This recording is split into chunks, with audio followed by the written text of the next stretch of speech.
This is some of the most sophisticated printmaking you'll find on the planet, and it's being created in the Canadian Arctic. So I think the importance of having it in a place like the Senate sends a message to begin with that this is critical work. It's critical because you have, all levels of government traveling through this space. And I would be not surprised if many people haven't seen this kind of work in up close and in the flesh, so to speak. But this notion of having work outside of the galleries, it's not the same thing, but it's a similar kind of philosophy.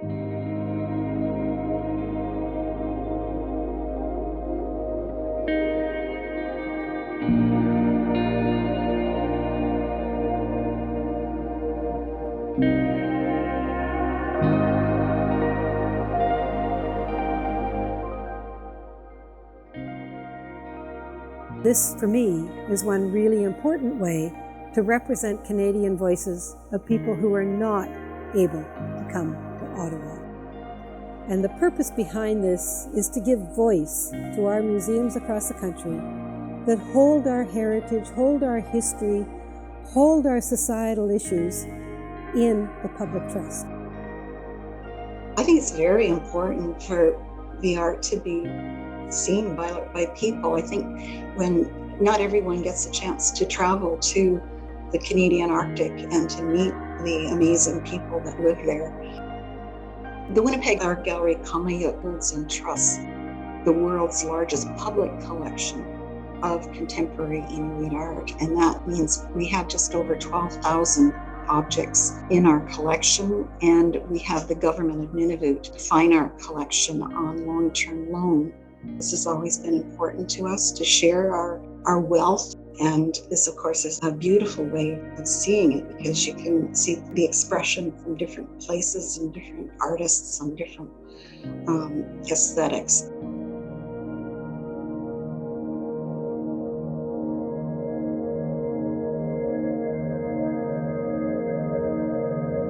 This is a narrative and a story that I don't know has been replicated anywhere else but in the Canadian Arctic.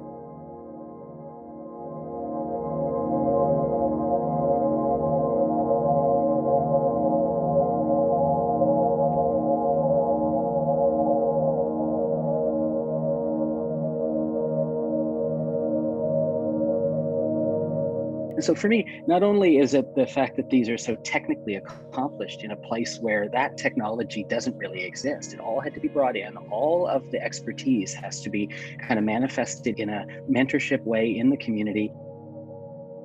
This is all a mentorship. And so generation to generation in succession, those artists have taught each other how to, master these techniques. And that's a pretty remarkable story.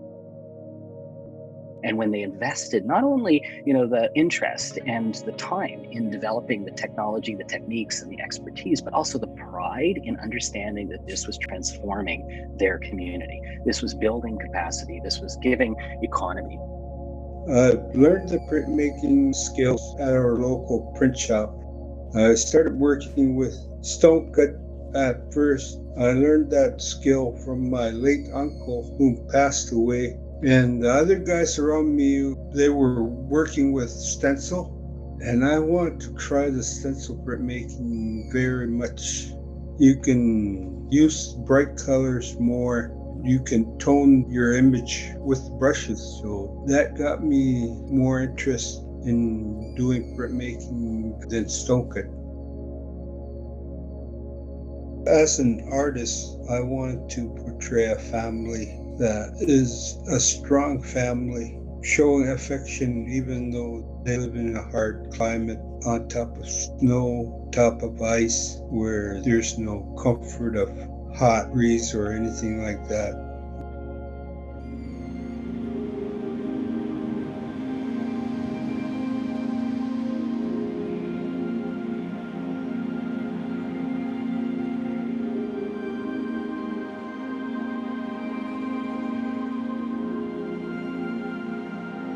This is work that was created to build economy.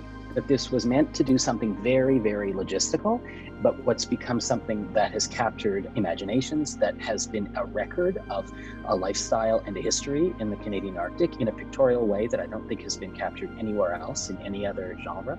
You're looking at work that is more recent. You're also looking at work that has more of a historical slant. These are incredible records of the way that Inuits see the world around them.